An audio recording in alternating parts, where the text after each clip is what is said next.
All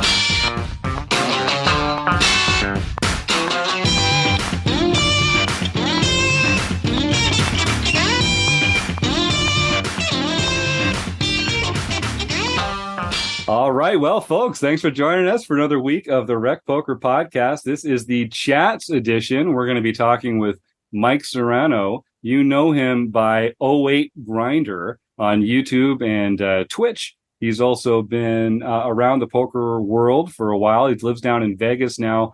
We pre-recorded the interview, so you're going to hear that a little later. We had a fantastic chat with him and got into some really interesting areas of his life and his role with poker. So I hope that everyone enjoys that as much as I did having it. But I should probably tell you what's going on. This is the RecPoker podcast. My name's Jim Reid. I'm RecPoker Jim in the Twitterverse while we still have it, and Bluffsterini in the Home Game Club. I have to thank our sponsors, the Running Aces Hotel, Racetrack, and Casino, because most of what we do here is free. We're a largely volunteer-based organization, and most of our members are free. Most of our activities are free. That's why our sponsors are such a big help. But the biggest help, the folks that really make the magic happen over here, are the RECing Crew. You get used to hearing my voice on Monday nights because they let me host the podcast for some silly reason. But I am just one of the village of folks that make RecPoker great. And if you want to find out more about me and the rest of the RECing Crew, you can go to rec.poker/crew. But you can also just listen up, because you're going to meet a few of them right here tonight on the show, starting with producing co-host Chris Jones. I'm Chris Jones. You can find me 5B5 on Twitter, Threads, Blue Sky. Just try to find me somewhere. And I'm Joe Coolis. You can find me on Twitter at JoeCoolPhD, cool with a K, or on the home game at Elvita11. And I'm John Somsky, also known as Poker Geek MN everywhere. Hey, I'm Joseph Wills. I am hockey_poker in the Twitterverse and hockey_poker 702 in the home game. I'm Rob Washam, and I'm Rabman50 just about everywhere. And I'm Sasha Sutton. You can find me at Poker for Girls on Twitter and on the RecPoker website on my study group page. Well, thanks for joining me, everybody. We're going to have a fun time tonight. We're going to give away some prizes. We're going to talk poker. We're going to probably tease each other a little, because this is what happens when you get together with people you love here on the RecPoker podcast. So what can I say? We've thanked the sponsors. We've thanked the RECing Crew members. I see people are already having fun here in the YouTube chat. So since we are going to throw to an interview that's already happened, I think if people want to start typing the words food bank into the YouTube chat right now, we'll be able to give a prize away without waiting too long. And the reason we do this is every week we like to raise awareness for the plight of food insecurity. Most of us live in North America, and I think we kind of feel that people starving is something that happens in other places. But the fact is, a lot of people are having a little trouble putting food on the table, or maybe putting food in their kids' bellies. People that you might not expect, in neighborhoods that you might not expect. It's an issue across the world. And the best way for you to help out and to make the world a better place is to make a donation to your local food bank. And if you just pull out your smartphone right now and Google food banks near me, you'll find several quality organizations that could use your help, either a few hours of your time, a few dollars out of your pocket, or some non-perishable food items from your pantry. So I encourage all our folks to go support a food bank near you and make the world a better place in that way. But in the meantime, let's get to know Mike Serrano, O8Grinder, a little better. Yeah, so let's throw that interview right now. Okay, well, here it is, the interview we've all been waiting for. It's O8Grinder here on the RecPoker podcast. So first of all, I want to thank Joseph Willis for making this introduction. And I want to thank Mike. Thank you so much for coming here on the show. I'm excited to have you here on the RecPoker podcast. It's an honor and a pleasure to be here. I've always wanted to be a guest. So and it just so happens that Joe is a friend of mine, and he was like, "Hey, Mike, you got nothing to do, right?" So, yeah, right. That's not exactly how I understand it, but let me start off the interview with the same question that we ask a lot of our guests, which is, if our audience hasn't heard of you, imagine you're in an elevator and someone walks in and asks you to sort of define your own role in the poker world today. How would you answer that question? Oh God. Okay. So, well, first of all, I just want to say I am one of the children of the Rounders movie. After I saw Rounders, I was just like, wow, like this is so cool. And I started playing poker with friends.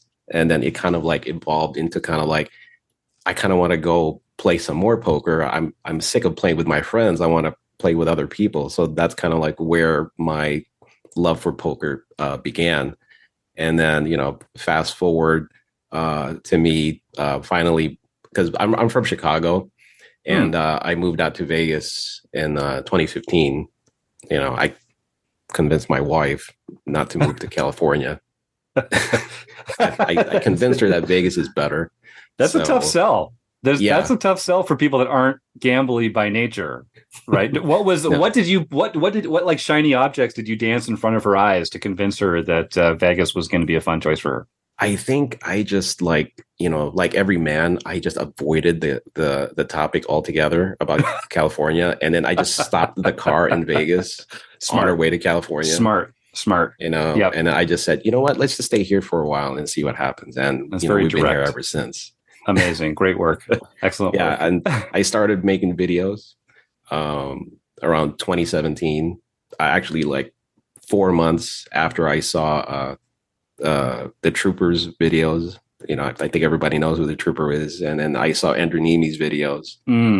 And so I was sort of inspired to make my own videos at the time. So yeah, so that's kind of like where I'm sort of known in the poker sphere as someone who makes, content. And then like the content making kind of got me into live streaming and commentary and that sort. So that's kind of like where I am.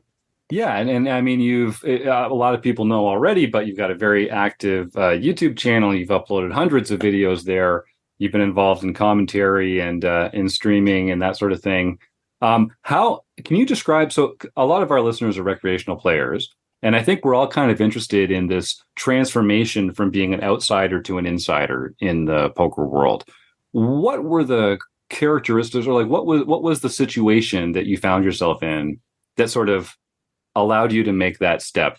What did it feel like to sort of go from someone who was a fan and started making videos to someone that was being invited to do commentary with some of the big names in poker and that kind of thing? Well, first of all, like any opportunity that I had to work with some of these people in the industry was such an honor for me.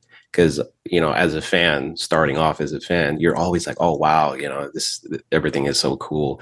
And then all of a sudden, like now I'm working with guys like Nate Gamble, Henry Kilbane, and people from like party poker, like the programming crew, and being able to interview Phil Galfond and Chance Cornet. It was just like, this is so cool. I can't believe I'm here. I had to like pinch myself every now and then.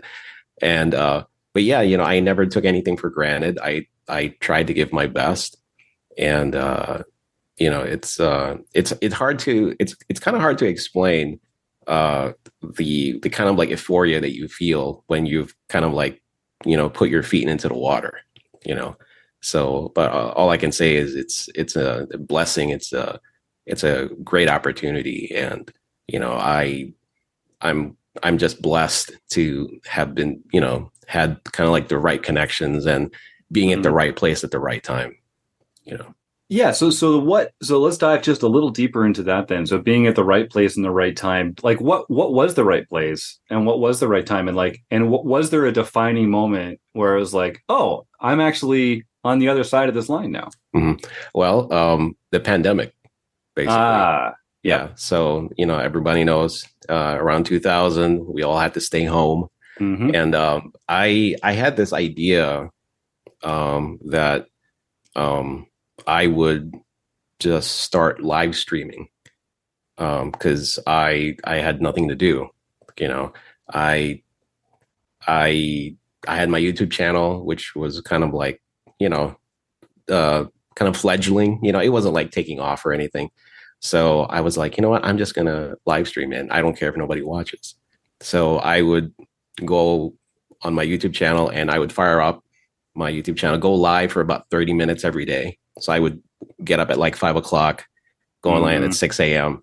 And I kind of likened it to like a morning radio show where I would just be like, hey, what's going on, guys? So the weather in Vegas is, whatever. And then I would have like a topic, right? And be like, oh, my first time playing at the World Series.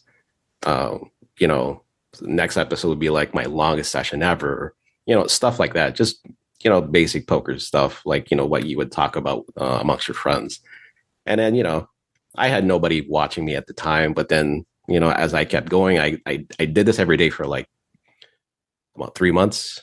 It's hard almost every day for 3 months. And then I started having people, come on and watch. And so I would interact with them in chat, and it kind of like took off from there. And then, I came up with this idea to stream the World Series of Poker, because I realized I had an opportunity to provide something that wasn't readily accessible to a lot of people. Because back then, if you were not in New Jersey or Las Vegas, you could actually not see the action. Like you could not view it. Like you couldn't watch it as a fan. So I was like, why don't I just live stream the events for everybody? And World Series, the schedule was one event a day. Right. So it wasn't too hard for me to do. So what I would do is I would wait until like the event was in the money. And then I would start the live stream there. And then I would stream it until we crown a winner. So Amazing. These were like anywhere from like 6 to 12-hour streams. And I did this every day. I did it every day. Well, almost every day. I'm not going to, I didn't do every single event, but I did most of it. So I did like around 60 events. Most of them were in the WSOP, and then some of them were on GG Poker. And I had access to GG Poker at the time, and people were wondering, how the hell do you have access? You're not supposed to have access. You're in the US. I'm like, I don't know. I mean, they're letting me stream it. So so it was a lot of fun. I met so many people, and I was so taken aback by how popular my streams were, because I literally have thousands of people watching, and people were making requests. Hey, my buddy's he's on table, whatever. Can you can you show his table real quick? I'm like, yeah, sure. What's your buddy's name? Thunder 612. All right, let's go rail Thunder 612. And people would want updates on where's Phil Hellmuth, right? Where's Daniel Negreanu? And I would tell them, okay, Phil got knocked out, Daniel's still in. So it was just like, it was kind of like inviting. I likened it to inviting people over to your house to watch the big game, right? So I would just talk to everybody like they were just like my buddies, who I invited over to my living room to watch a game. So that's kind of like the environment that I kind of like fostered on my streams. So that's awesome. That's kind of like where it took off. And then, then I started having guests over. And, right. And then I started getting like, hey, you want to do some commentary? So that's crazy. So I know Joseph's got some questions, but I just want to jump in on this here for a moment, because I just love this story, because we have reporters on the show. Kevin Mather's been on the show. We've had a lot of people on the show who have reached these positions of excellence within the poker world, not as players, but as industry people. And the common thread for a lot of them is they just started doing something that they loved and did it religiously with discipline. And it's amazing. Like and I'll just say this to our audience. I say this all the time. If you love poker and if you want to get more involved in the poker world, just start doing something. And like Mike says, just do it every day, almost every day. Do it every day. And eventually, the cream rises to the top, because it's hard. It's hard to do things every day. This is episode 526 or something of the RecPoker podcast. And we only do it like once every week or twice a week. And maintaining that, having that kind of discipline and passion is what separates people from the pack. So I love to hear that, and I think I just think more people should take that step and just find something that they love that people are not doing out there, or that they're not doing well, and just throw yourself at it and see what happens. And it's just great to have another story to share of people that have turned that passion into success and into a real home in the poker world. No, I totally agree. I never envisioned, the whole streaming thing, that it would take me anywhere. I thought I was just going to do it for fun and just have fun with it. I wasn't expecting thousands of people to watch my stream like every night, but they did. And I met so many cool people. I made so many awesome friends, and I'd do it all over again, if the situation presented itself. So yeah, I mean, like, it's like what you said. There are other avenues to get into poker. It's not just being a player. You can work in media, with Poker News. I have a friend, Shirley Ang. She's a manager over at Poker News, and we talked about, like, she was like, do you want to do some poker reporting? I'm like, I don't know if I want to get cussed out by the players. Yeah. But it's like, when she mentioned it to me, I was like, that's not a bad idea. Like, if you want to really get into in the middle of like what's going on, like especially in the World Series of Poker, poker reporting could be a thing, and I just lucked out that it was a pandemic, and I was able to provide a resource, some sort of entertainment for people that can't get out of the house. So, and it just so happened it was poker, and it was my passion. So, it's just, I was just lucky, just to have everything come together. Well, I mean, lucky, but also, like I say, determined and disciplined and passionate. And I think it takes, luck is a factor as well, but it's not sufficient. It might be necessary, but it's not sufficient. Joseph, you had, sorry, Mike, is something you want to add? No, I was going to say, like, you also need support. So true. I had a conversation with my wife. I told, hey, I was like, after the first stream, I was like, hey, kind of went good. I told her maybe I should do this tomorrow night. And she said, yeah, sure, go ahead. And then after the second night, I was like, it went good again.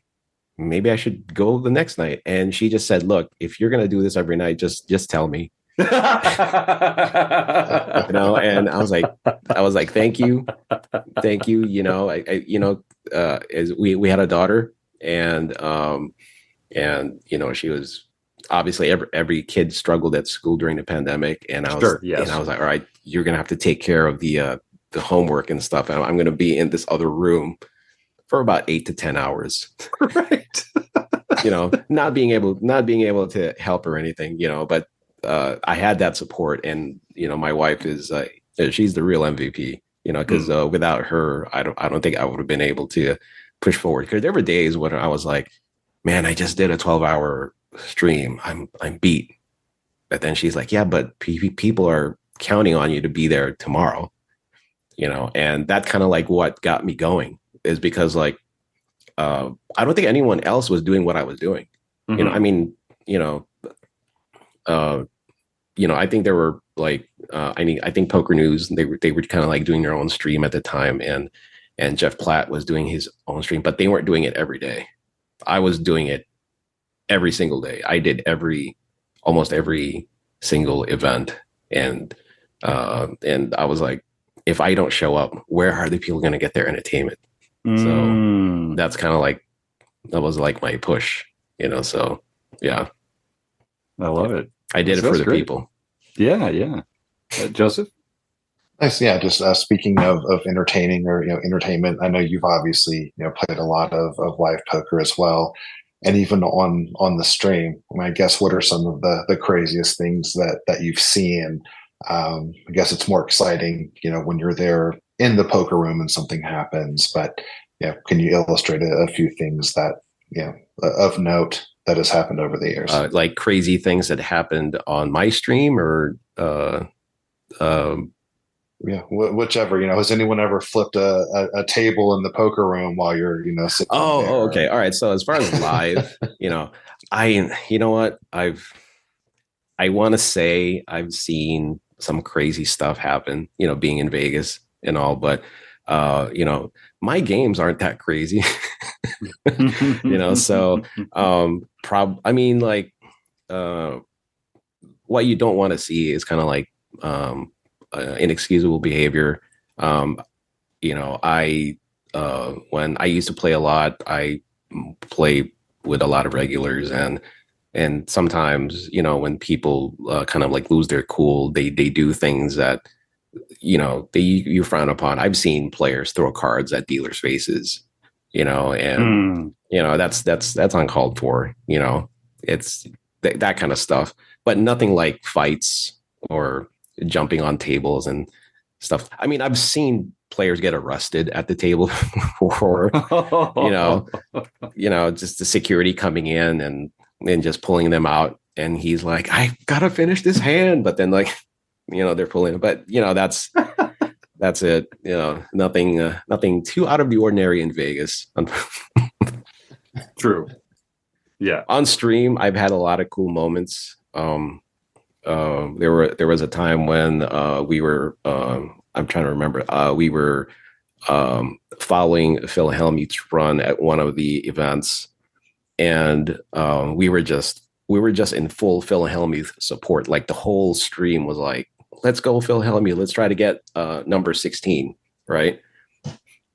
And he popped into the chat, just to talk to the YouTube audience at the time. And I just thought it was so cool for him to do, because he didn't have to do that, and people were like tweeting at him. They're like, hey, can you pop on O8Grinder stream, whatever. And he didn't say anything, right? He didn't say anything. He didn't say he was going to pop in, but he popped in for 15 minutes and just chatted with everybody. And I just thought that was so cool of Phil Hellmuth. Say what you say about the guy, he's he does things that just and people are just enamored by him. So, he does things like that. So, yeah. Nice. Yeah. And did you ever get a chance to meet Doyle? I know we just had Doyle Day back on the 2nd of October. I love that. But did you ever get to meet him, or any stories of him you'd like to share? You know what? I've never actually met him in person. But he's rolled by me a few times, and him and Mike Matasow, they've rolled by me a few times.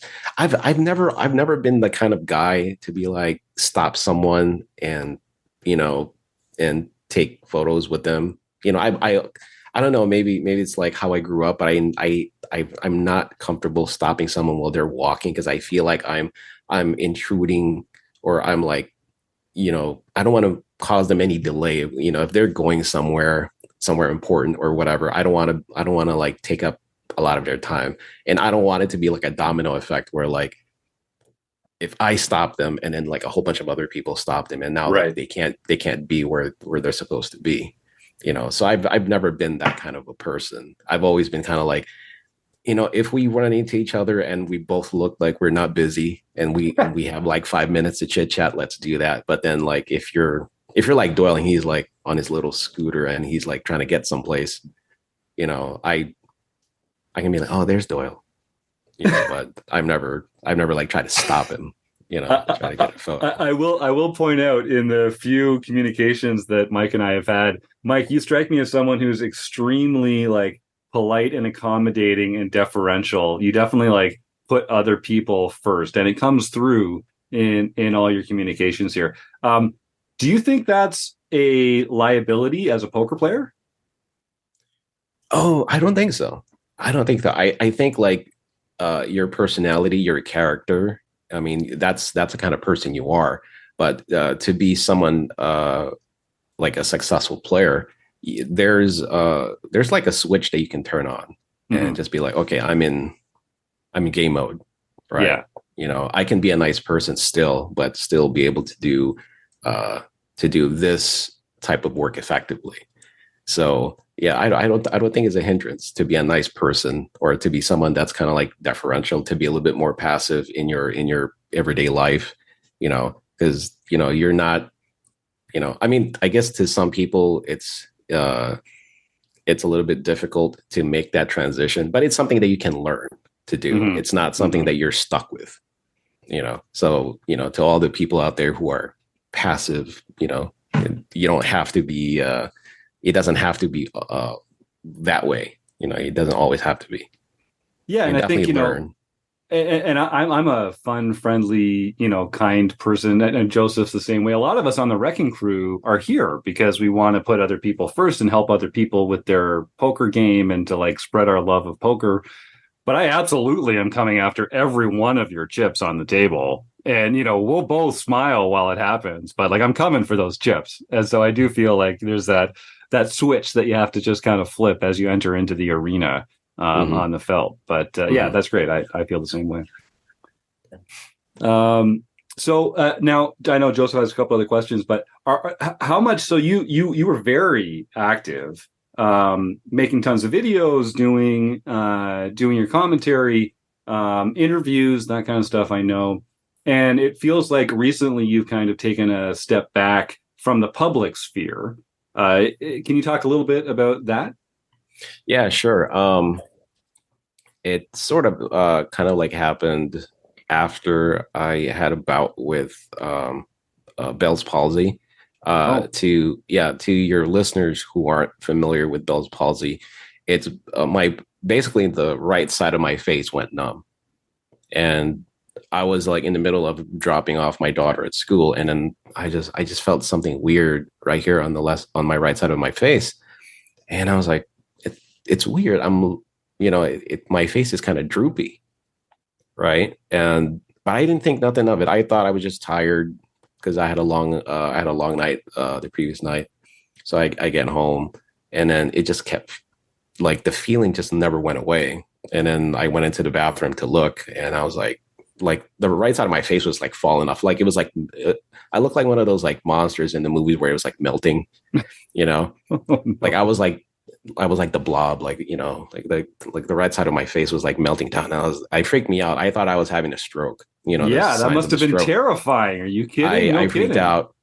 I told my wife, you need to take me to the hospital. So I go there, and they run all the tests, MRIs and whatnot, and it was so nerve-wracking because anyone that I would ask, they wouldn't tell me what's going on. It was always like, oh, let the doctor tell you, and I was like, the doctor's missing. I don't know where he is. All you do these tests, and finally after like 6.5 hours, he comes out and he's like, well, you're not having a stroke, but you do have Bell's palsy. So here, take this steroid and hopefully your face goes back to normal in a couple of months. Wow. I was like, wow. Oh, wow. Thanks, doc. So I go home. So obviously, and I had like a gig lined up too for a party, but obviously I couldn't do the show because half of my face was falling off. So I reached out to the production crew. I told them I couldn't do it. So, I was kind of like bummed out, but I bet. And so I was mostly home most of the time. And then I was like, okay, let me just do some videos, whatever. And then I don't know, it was at some point during that time, I was like, I was starting to feel stressed. Mm-hmm. And I couldn't really pinpoint what it was. But then, I was in this phase where I was like, I gotta keep going, because if I stop now, I will lose momentum. Yep. And, I have such a good thing going on here that I need to stay relevant, so that there was this pressure of like trying to stay relevant, trying not to get lost in all of what's happening. Because at this point, this was like just a year ago, and we're all getting out of the pandemic now. Everything's kind of like getting back to normal, and I wanted to have a little bit of a bigger presence, but at the same time, I just had all these things coming at me, and I felt overwhelmed. I felt stressed, and I think at some point I thought that I was going to have like a nervous breakdown or like a bout of depression. And my wife saw like the stress on my face and in my actions, and she was like, I think you probably need a break. And I was like, I think you're right. And I always listen to my wife because she's always right. Sounds like a smart woman. She's always right. Yeah. Is she in the room? Because I'll make sure she listens to the podcast. Yeah, she's always right. I have to say that 3 times. But yeah, so I took her advice and I decided to take a break.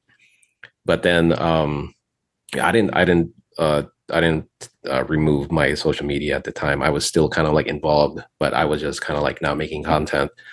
And I noticed that every time I would go on Twitter or like on Instagram or on my TikTok, and I'm like trying to interact with people that are interacting with me, I was getting stressed doing that. And I realized that the stressor wasn't just making content, it's being on social media. And I recognized that, and at first I was kind of like in denial. I didn't want to like let go, but I realized that if I didn't let go, I don't know where I'd be. I don't know where I'd end up. So I kind of made the hard decision to shut everything down. So I deactivated my Twitter, Instagram, basically everything. I just left the YouTube channel because, it was just harder to get rid of at that point. But, so, and in the first couple of months, I started to feel better, because I wasn't stressed. I wasn't anxious. I started sleeping better because I wasn't sleeping at all. I was maybe sleeping like 4 hours max in the evenings. Now I'm asleep like first couple months, 6, then goes to like 7 hours. And then at some point I was sleeping 8 to 10 hours every night. And I just felt so refreshed. And, and then I was like, okay, I'll give it like a month, and 2 months go by, 3 months go by, next thing you know, 6 months go by, and, I'm feeling good. And I was like, oh, maybe I can, let me see if I can go back. I tried going back, and it was like, I started feeling stressed again. Mm-hmm. So I was like, maybe I'm not ready. I'm not ready to go back. So I decided to take the entire year off and just focus on myself, basically. And then,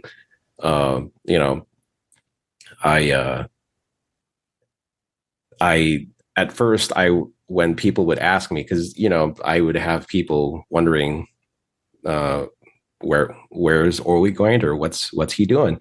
Why hasn't he released a video and stuff? And my standard answer was always like, I'm just taking a social media break, because I wasn't really ready to admit that I kind of had like a little like a mental like break. I don't know if that breakdown's the right word, but I just felt like a lot of things were like falling apart for me, and I needed to get away so I can put myself back together.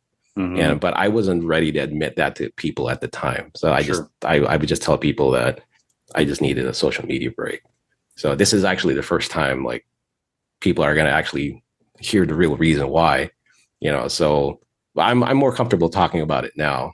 But, if we were having this interview like half a year ago, I probably wouldn't be as open about it as I am today. Yeah. So, yeah. And and I'm slowly, moving towards like a healthier me. I don't know. Someone actually reached out to me the other day and asked if I was going to make content again. And my honest answer was, I don't know. I can't say that, I'm coming back, better than ever, because I don't know. I honestly don't know. Time is a big thing for me now. I'm working on something, and actually I should just say it. I'm trying to get into law school. Oh, wow. So Cool. I'm working towards, becoming an attorney, but I need to get into law school first. Yes. So I'm currently studying, or preparing to take the LSAT. So, once I get through that part, then maybe we'll find an institution that will take me. Yeah. And then go through the rigors of law school. So that's kind of like my goal now. So, and I don't know if content creation is going to be a part of my, immediate life, because I'm obviously going to be very busy trying to be a good student. So it's something on hold. I haven't 100%, said that I'm not going to do it, or I'm never going to do it ever again. But it's definitely on hold for now. So that's kind of like where I am right now with it. This is a fascinating part of your story. I have a few follow-ups I just have to dive in here with. So first of all, let's just put out the disclaimer that most of social media is a hellscape, toxic place that most of us should just be avoiding. There's pros and cons to it, but a lot of it's pretty terrible. And so congratulations to you, really, for prioritizing your health and your happiness, and for giving yourself the space in the room that you need to develop. And I guess my question on that front is sort of, I think a lot of people in the industry, they get to this point where it's like they're taking a break or they're stepping away from content creation. Do you still love poker? Are you playing poker even though you're not creating content? How has your relationship to the game of poker changed? I think with anything, your relationship with particularly your passions will always change. You can't always say, "Oh, I'm the same with poker from day one." I don't think that's accurate. I think your love for the game, your involvement in the game changes as your life evolves. So obviously, I'm not playing as much as I used to, but whenever I have friends that I talk hands with, and sometimes people will just, hey, Mike, what would you do if on the turn, we turn second nuts, we got to redraw to, the third nut low. And I'd be like, all right. So are we talking pot limit, or, what are the stack size? I'm still there. I'm still there. But I don't play as much now. So there's not a whole lot of avenues for me to play to, because online poker is sort of dead for the kind of games that I play. I don't play Hold'em. I've never played a whole lot of Hold'em. I mean, I'll play it. Sure, but it's not your game. It's not your preference. My game. No. Yeah. So the kind of games that I play like PL08, Pot Limit Big O, but those games are not prevalent here in Vegas, and mostly online too. But the games don't run very often, so I never really get a chance to play. But when the situation presents itself, I'm definitely in the streets, just not as often as people might think, But yeah, I have a lot of love for the game. Ever since Rounders, it's like I don't have any other hobbies. I don't like anything else. Like, Well, look, unlike Mikey I don't like looking at birds through binoculars or I mean, if that's your thing, great. That's not for me. No, I was going to say, unlike Mikey McDermott, who left law to do poker, you're leaving poker to pursue law. So there's some parallels there. You know what? If I meet a judge that's willing to loan me, hey, I want to get in the judge's game. Yeah. So. There you go. But yeah, now and to mirror kind of what Jim said, yeah, kudos for you for recognizing it of what was going on. Most people, not just in poker but professionally, would just push through and deal with whatever comes their way. Because I agree. That's what we're conditioned to do. It's just play through the pain, if you will. Yes, I see. That's something that always kind of like bothered me, right? Where it was like, the old adage where okay, if you're in a downswing, you just play through it, and then you just come out as long as you make all the right decisions, right? I always felt like there was something wrong with that statement because if you just keep going and you just keep getting hit in the face, but you don't make any adjustments, then you're just going in there with a horrible mindset, because you're going in there expecting that, okay, I'm still in this downswing, so it doesn't matter what I do. And I don't think that's the right mindset. And I kind of looked at it that way because I saw other people kind of be on the verge of like having a mental breakdown or being on the verge of being depressed. But instead of seeking help or working on themselves, they would just like, oh, I'm just going to plow through. I'm going to push through and hope like things would just get better.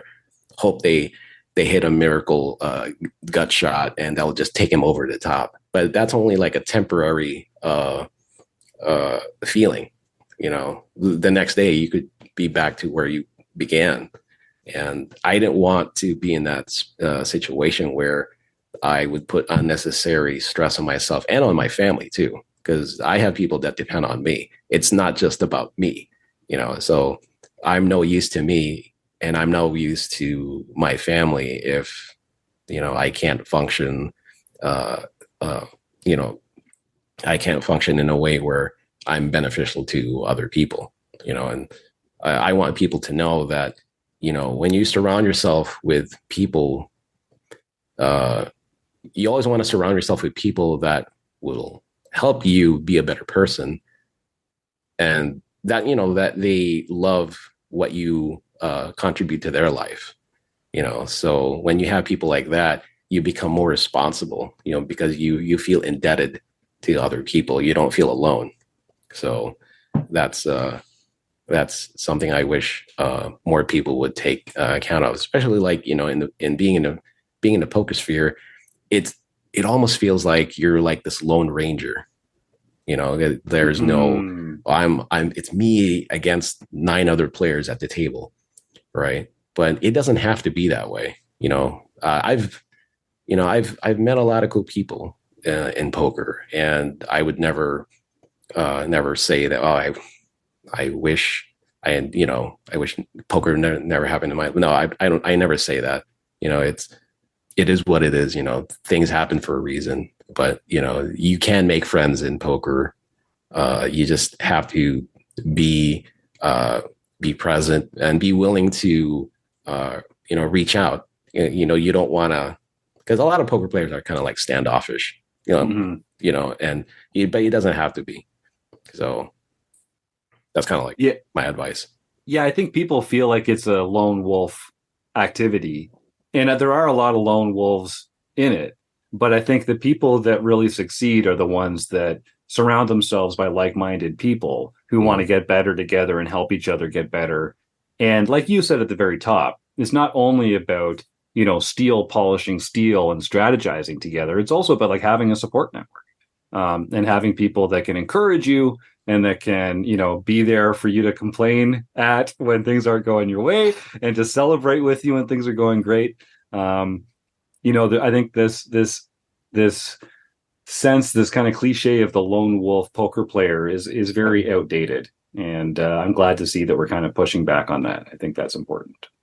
Yeah, it's the game is not macho anymore. It's not right. It's not who can make the biggest bluffs or anything. Right. It's where it's not about that anymore. And like you said, I'm glad that we're the generation, the generation that's coming up in the poker world, they recognize that they know that it's not, and their life doesn't have to revolve solely around poker. There's other things that you can do. It's not just poker. Can't just be your whole life. You got to have some balance. Otherwise, you just go crazy. Yeah. We always here kind of represent this position that poker should be a part of your life. It shouldn't be your whole life. Recreational players, maybe we have day jobs, maybe we're retired, but we have other interests. And poker is a hobby. It's a game that we love. Even if we're winning players and we make money from playing it, we're amateurs because we play for the love of the game. Yes. And I think as soon as you make something your everything, your relationship to it changes. It just has to. And the way that you feel about it changes and the effect that it has on your life changes. And so I really appreciate that point that you're making, that, poker is a part of your life. And I think that makes it easier to love. Oh, yeah, definitely. Definitely. I think when you take that step back, right, and you look at the bigger picture, you recognize things that you never saw before. And, it's taken me a long time to realize these things now, but I'm glad that I was able to go through that journey, because like now I can say, oh, okay, like what I used to do to myself was toxic, but I didn't realize it was toxic. So, and I like sharing that part of my story because, I don't want anyone to experience what I experience, all the bad stuff, and I don't want to be like one of those guys. Well, he has to learn it.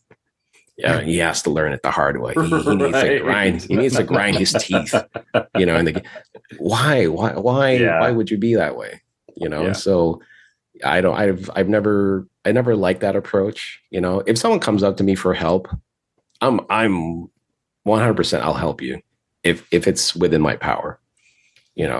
It's if you think that I can help you in your game, yeah, sure. Let's exchange numbers and, we can talk about it.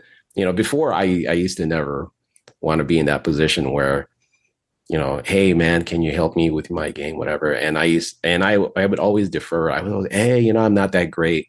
I'm not that good. Maybe you're better off asking so-and-so. Right. And I look back and I'm like, man, I just turned away someone who was asking me for my help. Mm-hmm. What if he needed to hear from me, not from somebody else?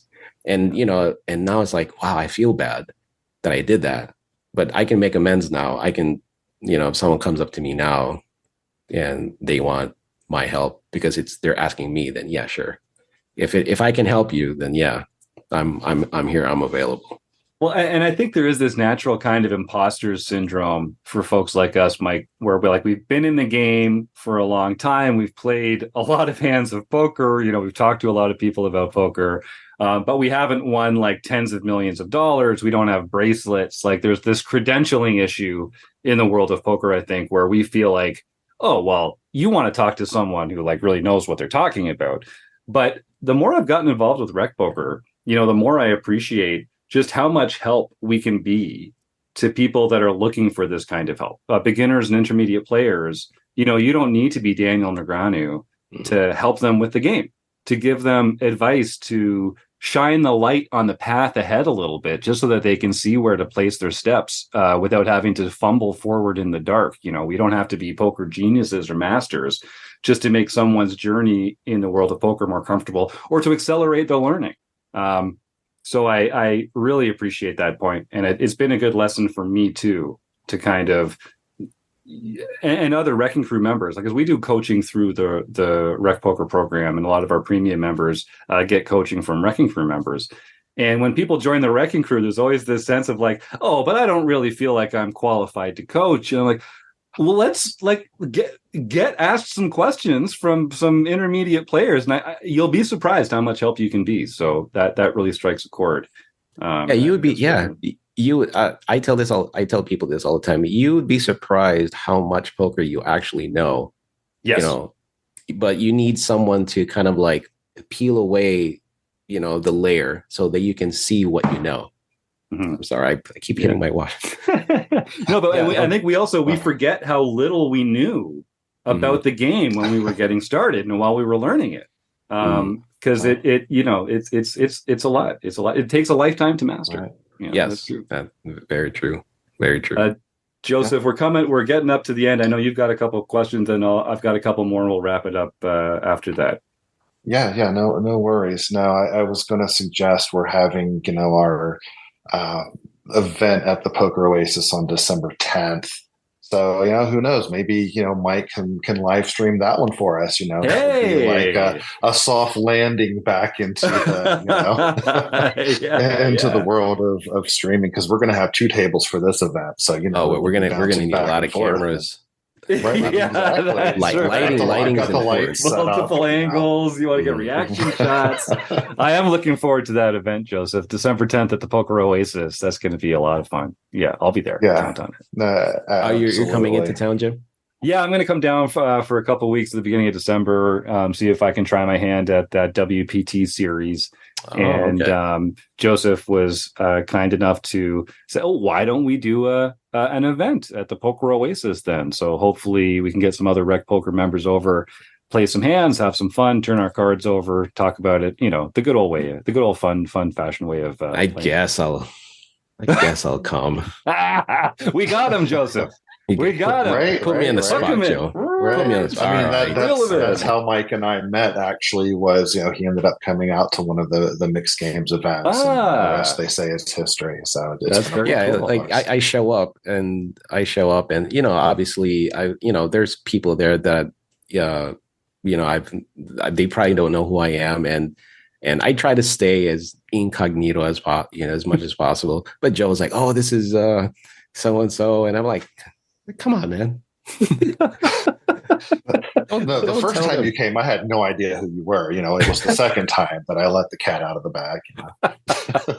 It was a lot of fun. Well. I had a lot of fun playing with everyone, and it was just such a refreshing feeling to be in an environment where we weren't like trying to kill each other. Because for a good part of the year, I was trying to juggle being like someone that plays for profit and also someone that would make content. And, it was just refreshing to just be in an environment where, hey, we're just having fun. We're learning how to play, all the stud variants. We're learning how to play, the different flop games, the different draw games. And it was just fun to make mistakes because people were asking questions. And that's kind of like what poker should be, that we shouldn't be afraid to not necessarily make a fool of ourselves, but to be open to helpful criticism, and have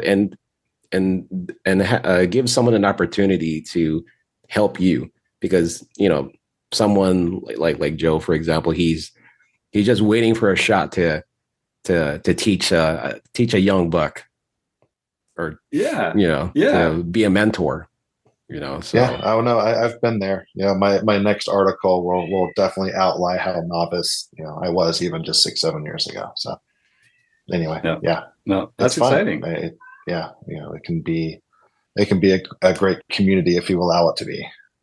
Yes, that's right. And just like every industry, there's a subset of jerks. Like, if you put 100 dentists in the room, some of them are going to be assholes. I'm sorry, it's true. It's like lawyers, it doesn't matter. Poker players too. We've got our assholes in the poker world. And I think, you just have to, my line is we just ostracize the assholes. Just get them out of our games. We don't need to invite them into our games because there's so many good people in poker. And we just, the people like Joseph and you, Mike, that want to make the table a more fun place where we want to just like enjoy ourselves, help other people get better at the game. I think it's one of the reasons why I prefer cash to tournament play. It's just because the atmosphere at the table is more collegial and there's less of this sort of hoodies and sunglasses and earphones mentality to it, because it does feel like a more social experience. Yeah, I definitely agree.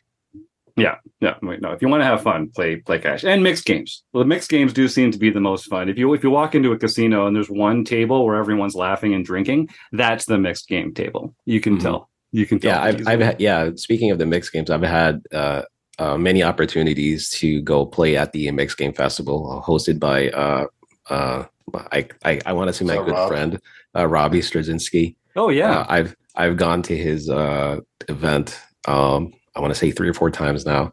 The most recent ones have been at Resorts World, and it's a fun environment. We get people from all over, and sometimes we'll have people just walk by and be like, "Hey, what are you guys playing?" Mm-hmm. And we'd look over and be like, "Oh, we're playing, so and so," and then they're like, "I've never played that." Well, put your name on the list, buddy. Right. Put your name on the list. Grab some free pizza, get a drink, and Robbie's a great ambassador for the game because he will stand up, talk to you for whatever how much time he needs to talk to you. Yeah. And sit back at the table, play a hand, stand up again. Do like a raffle off some hoodies and whatnot. He's a great person, and we need more people like him in the game. So yeah. No, I agree. When I say Robbie's good for the game, I mean it in the good way. He's an excellent poker player and a great ambassador for mixed games and for the game of poker as well. We're actually going to have him on the show in about a month talking about some mixed game events that are coming up. He's got his new Mixed Game Festival coming to Las Vegas. I think it's at the end of November, and we're doing a series of. We do a different mixed game every month in our home game club here at RecPoker. And so we're going to be talking to Robbie and some other guests about their favorite mixed games and how to get the most out of them. So I'm looking forward to that. Great call out. We need to get Mike back on to talk mixed game strategy, because that is a wealth of knowledge there. So we'll get you back, Mike. We'll get you back, Mike. Careful. You're in now, buddy. You're in trouble now. You're hooked. We got him. They pull me back in. Yeah, that's it. Well, I've got one more question for you. This is something that Eric Jin, who goes by Binkley or Com Binkley on the RECing Crew here, suggested earlier this week as a segment that I think we're going to start doing at the end of our podcasts here. So this is called Stake, Study, or Stack. And there's an old game kids used to play, F word, marry, or kill. And this is kind of a similar idea here. So I was looking at your bio. You've done a lot of interviews and commentary with Henry Kilbane and Nate Gamble. And you've also mentioned Phil Hellmuth a few times on the show here tonight. So Henry Kilbane, Nate Gamble, Phil Hellmuth. You can stake one, you can study with one, and you can stack one at the table. Which one's it going to be? Oh, man. Okay, so study would be my buddy Nate. I always have to introduce him as the 2-time World Series of Poker bracelet winner, Nate Gamble, because that's how he likes to be introduced. So understandably Nate, so. Yeah. It's a running joke that we have with him. But yeah, Nate, I love picking his brain because he's in the mix in those high stakes mixed games, and he just sees the game at a different level, and I like being around people like that. And he's so approachable, and he's so easy to talk to, And I was just texting with him maybe a month ago about we were going to grab some barbecue, because he's from Texas, so he should be an expert in barbecue. I just go where the good food is, So, but yeah, so study definitely Nate, stake, Henry, Henry's one of the nicest guys, but he's also super dedicated in what he does, and he took second in a PLO tournament sometime last year. So I would invest in Henry and maybe make another run and maybe winning a couple of these down the road. So definitely. Mm-hmm. And what was the other one? And stacking Phil Hellmuth. Stacking I think Phil, is how that because goes. that's like everyone's dream. Right? they want to stack. They want to stack the poker brat. Yeah. And only if it comes with a rant. It always does, Joseph. I don't know if you've noticed. It always does. The rant's the best part. The rant's the best part. The rant's the best part. And if you don't get a classic Phil Hellmuth rant, then you did not stack him bad enough. No, you should get your money back. Yeah, like you give him back. You know what, Phil? Here, take it. Like, take it. I was not satisfied. Well, thanks, Mike. I had a feeling that Phil was going to be the stacked answer there, but that was great. Listen, I really appreciate this time. You've given us like a whole hour here talking to you about this game that we all love and the journey that you've taken through it. I really appreciate you opening up and sharing some of this stuff. And I think we even broke some news here on the show here tonight about going to be applying to law school soon. And I'm really excited for you. I can't wait to see what the next chapter holds. I hope you'll come back at some point over the next little while and kind of give us an update. Well, you know what? Like I said previously, it's I've been looking forward to this. It's such an honor to be here. And when Joe first mentioned that I could be here, I couldn't sleep. Because I'm like, what are they going to ask me? What are they going to talk about? So now that it's here, I feel more relaxed now, and good. we've finally kind of like virtually met. So yeah, so it's good. So I know it's been an honor to be here. I've enjoyed the experience. I mean, if you could have me every day, if I was available, I would. Yeah, every day, Well, it's a fun group. It's a fun show. You're a great guest, and I really do. And I wish we were doing this live, because then I would love to have interacted with your YouTube audience. I'm sure people have questions and whatnot, and if it's within my power, I'm happy to answer. Fantastic. Well, folks, if you are watching at home or if you're listening at home, email info@rec.poker and set those questions in, and we'll make sure when we have Mike back on the show, we can pick his brain. Mike, is there a way that you like people to reach out? Is it YouTube? Is that like comments on your YouTube channel? Or if folks do have more questions, how would you like them to sort of find you, if they could find you? Well, my best way to get in touch with me is through email. So they can find me at O8Grinder@gmail.com. Joe asked, what's the L for? Well, yeah. When I first made my YouTube channel back in like 2017, I was playing a lot of limit high-low at the time. So that's where the L comes from. But then, I kind of lost the L at some point. I don't know when, but, along the way, the L.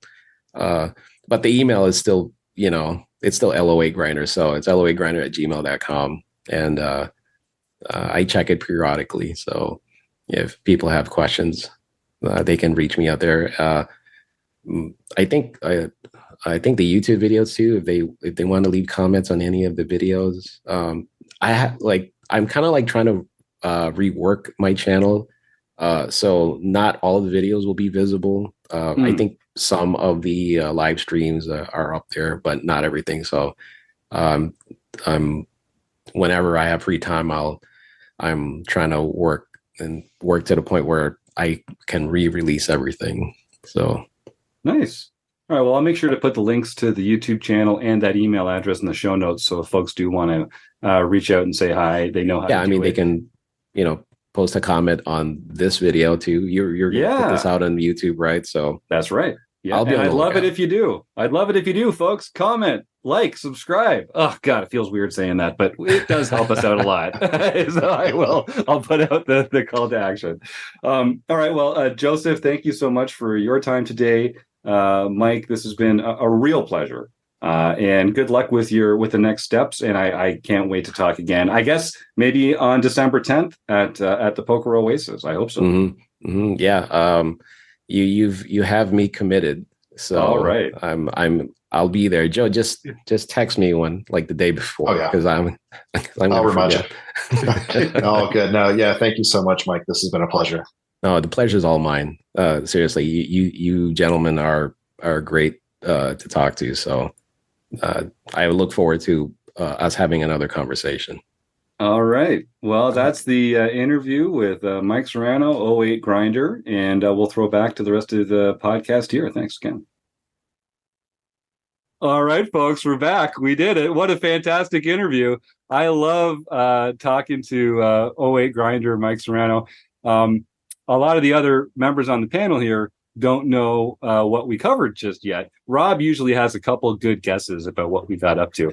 But I'm going to let him hold on to those. He can find out on Friday like everybody else when the show comes out. But it was a really interesting interview. I liked how he really let us into his life. And he talked a lot about what he'd been working on behind the scenes, some personal struggles of his, how his life intersected with the world of poker, and sort of that balance trying to find a place for all the things in his life that he was very interested in. So I really do appreciate that from Mike for sort of taking us into his life that way and sharing some of those personal details that you wouldn't know otherwise. So thank you very much for that, Mike. So yeah, folks, why don't you start typing the words food bank into the YouTube chat. And in the meantime, John Somsky will take us through some home game results. And then I just want to tease the one thing we're definitely going to be talking about is the Run Good road trip that's coming up November 14th to 19th. And folks can win some prizes there too. So stay tuned till the end of the episode and you'll find out a little more about that. Thanks, John. Take us through. Well, we had our Mixed Game Championship series. So this is the series that we play the second Wednesday of every month. And you earn points for every time you play to see who wins the Player of the Year at the end of the year. Graphic 16, Roger Schutte, got his first Mixed Championship event for this year. Nice. Gopher Boy TJM Taylor. Okay, Moss. no, hold on. No, stop. Just stop. Stop right there. I was going to stop you anyway, because I want to shout out how great Roger Schutte is for all his work. Roger is one of these fantastic volunteers who are here at RecPoker who help us out. Roger is very involved in the post-production elements of the podcast. And it's great to see him in the winner's circle again. Congratulations, Roger. And thanks for all you do. And then, John, you were about to skip over one player and then move on to the remaining winners this week? No, this is really still part of, Roger's event here. I just had to point out that Gopher Boy TJM Taylor Moss still has a 50-point lead in the mixed game event. Now, that is not insurmountable because a win will typically get you like 75 points. Yep. So, and he's earned all the points he can. I mean, he's played 10 events. Only your top 10 scores count. So, someone please take that over. Yeah. Look, Taylor's a great guy. He's in the YouTube chat right now. I've stayed at his house. I've met his wife and kids. Lovely fella. Please don't let him win the Player of the Year again. Please listen. I know you folks, you like listening to him chime in on the podcast every once in a while, and he's always out there on Wednesday nights streaming at twitch.tv/RecPoker every Wednesday. And in case you haven't noticed, he's a pretty sharp player. So I think if folks are listening to the podcast and they're like, hey, I love free access to poker trading material, you should check out twitch.tv/RecPoker on Wednesday nights as he narrates his play in the home game. But just don't encourage him, please. Just someone's got to do something. We can't just allow Taylor Moss to continue to storm the castle here year after year. Where's Mike Patrick? Does Patrick not play in this anymore? Mike, throw us a freaking bone here. All right, sorry, that's all I have to say on that matter.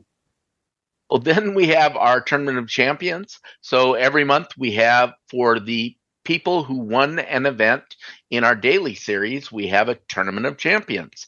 And this month, Shark Slayer 21, Lucky Hawes, got his very first Tournament of Champions and won his coveted silver pin. Look at that beauty. It's sharp. It is sharp. It's good looking. Then we have Spot Conlon. Daniel Kennedy got his 5th nightly victory for the year. And then Spot Conlon, Daniel Kennedy got his 6th nightly victory for the year. Back-to-back nights. And speaking of inaugural members, Dan Kennedy's the inaugural gold pin winner from our Go for the Gold tournament, which happens every April. So this is amazing. These folks are getting involved and rising to the top. We got a lot of killers here at RecPoker. We're going to have to change the name to Pro.Poker pretty soon, I think, if this kind of mastery continues. Or serious RecPoker, something like that. Insanely serious. As long as we don't have to be too serious. Yeah. Now you said it. Joe Rafter got his 2nd international victory for the year. Oslo Burger, Tron Vidar Stensby got his 3rd international victory for the year. So both international events were won by international players. That's fantastic. Joe Rafter is in Ireland, and Tron Vidar Stensby, I believe, is in Norway, or one of the Scandinavian countries. And I hope I didn't just show my North American ignorance there. But that's why we name it that way, right? Because it is an international event. You'll love to see it. You'll love to see it. And given that he's called Oslo Borger, where is Oslo? Is that in Norway? Someone who knows more about Scandinavian geography. Yes. So probably Norway. I knew it was Norway the whole time. I was very confident. There you go. About that. My American geography skills coming flying through. So then we have Jasper Jr. Pat Barry won the LPP event. Amazing. So he can contact info at rec.poker for his free month at Learn Pro Poker. That's right. Do it, man. Learn Pro Poker was one of the first learning partners that we started working with here at RecPoker. They've been a great friend to our organization over the years. And every week we give away a month of membership to their fantastic training site. Just one of the perks of playing in our free home game club. The games are free, but the prizes are real. It's not just pins. So yeah, do send that email to info@rec.poker and let's get you set up with your free month. Congratulations. I see we've only got 2 people who have typed the word food bank into the chat. I can tell looking at the screen, there's many, many times that number of people here in the chat right now. If you're watching and you haven't typed the word food bank in, just type the words food bank in. You're eligible for a prize drawing. And I'd encourage you to do that because much like the home games, the YouTube podcast viewing experience is free, but the prizes are real. So I'll give you one more minute to type the word food bank in by just mentioning we've got a couple fun trips coming up. By the time you listen to this, I think it's safe to say you still have time. So on October 29th, I will be at Casino Niagara in fantastic Niagara, Ontario. I'm going to be playing cash there all day on Sunday. If you're in the area, please come by and say hi. And you can buy me a beer or I'll buy you a beer, something like that. It would be great to see some Southern Ontario RecPoker peeps at Casino Niagara on Sunday, October 29th. And then the next weekend is the Run Good event in Cleveland. So I'm going to be out there from Friday the 3rd until Sunday the 5th. And then Kim Kilroy, who goes by Pet Pet, and some of her PFFs are going to be down there for the rest of that week, which is going to be a great time. But the crowning event in November that I'm looking forward to visiting personally is the Run Good event in Council Bluffs. Now, this one's going to be a blast. It's from November 14th to 19th. We're going to be doing strategy sessions. We're going to be doing study groups. We're going to be doing social activities. We're going to be getting off site and playing some mini putt or some bowling or something fun like that. It's going to be a social experience. It's going to be a fun poker experience. The Run Good events are always a lot of fun, but we're going to have a lot of RecPoker members down here. And if you're on the fence about what to get up to, and if you're in the Iowa area, get yourself down to Council Bluffs November 14th to 19th and join the fun. It's going to be a great time. I also have to say, while we're talking about upcoming dates, it's the Big Turkey Tournament at Running Aces. That's from November 9th to 12th. It's an $800 buy-in, and you always get a good crowd at Running Aces because that's where this whole baby was born. That was the birthplace of the RecPoker podcast. And I think it'll be a lot of fun if folks have some time available That is November 9th through 12th. Don't miss it. Their Running Aces is also having a Black Friday free roll on November 24th, which is a free buy-in with a $5,000 prize pool added by Running Aces. And all you need to do is have a player's card, and you can get a piece of that action.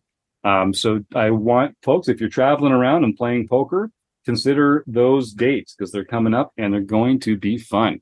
All right. Well, I see we've been joined by the Dicocam.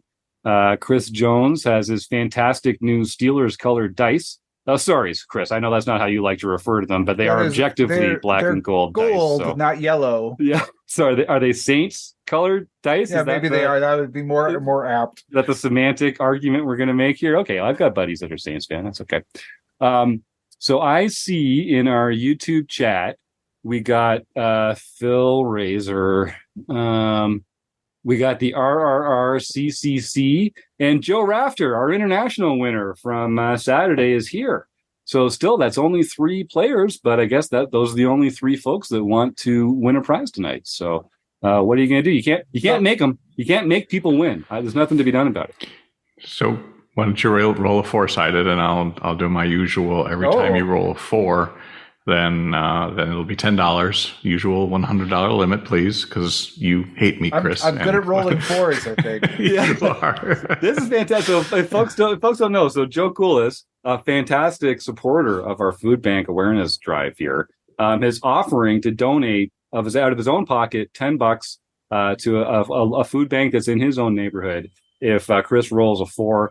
If they roll a 1, it'll be Chris. If it's a 2, it'll be the RRCCC. And if it's a 3, that'll go to our man Joe Rafter over in Ireland there. So Phil just got bamboozled with the 1, but it'll be Phil if you roll a 1. Oh, what did I say for 1? You said it'll be Chris.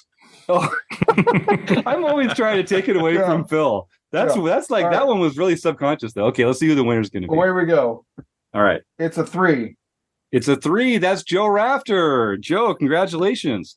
So Joe, you're already a premium member here at Rec.Poker. So you've won a free month either at Learn Pro Poker or the Tournament Poker Edge or pokercoaching.com.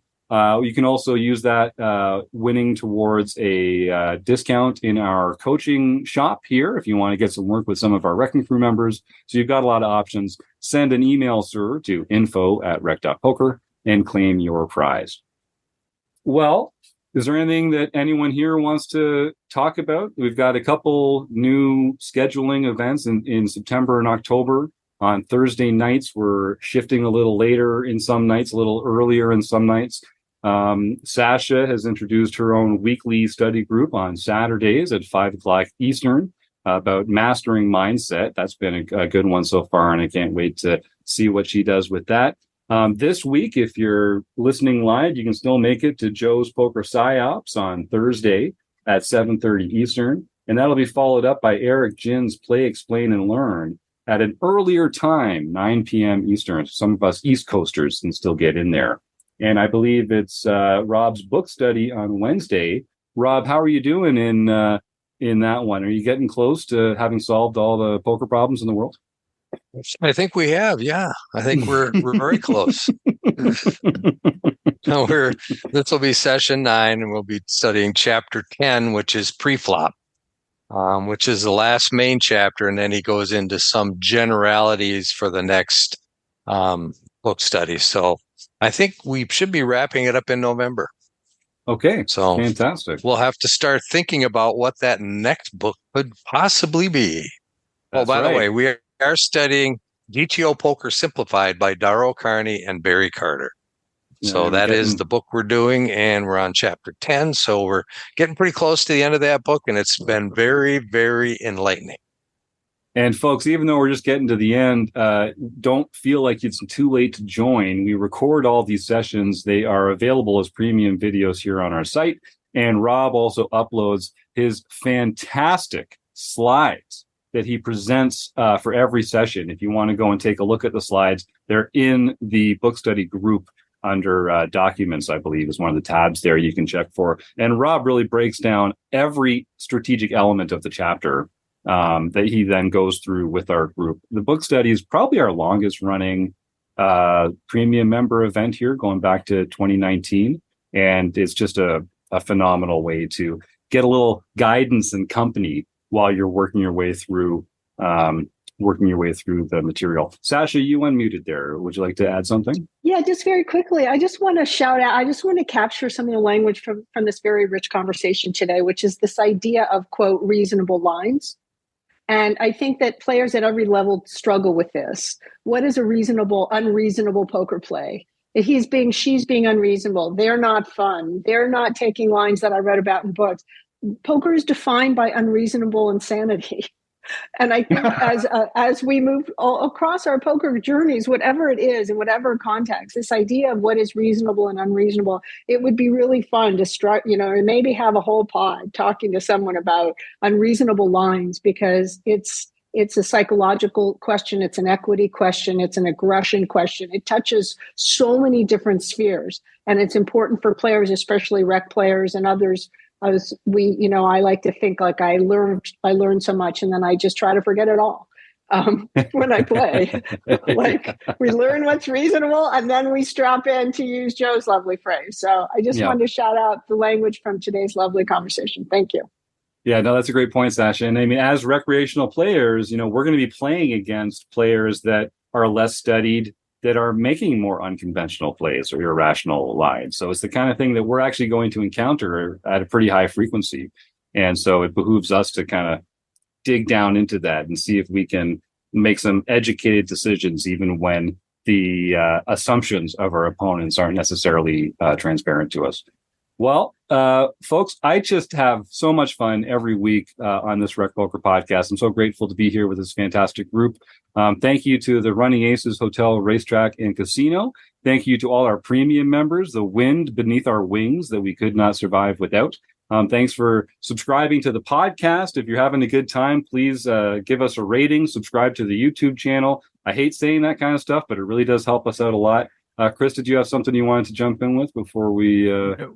No? All right. Well, then I just want to thank everyone here. Chris, Rob, Joseph, Sasha, John, and Joe. Thanks to the YouTube chatters. Thanks for our listeners at home.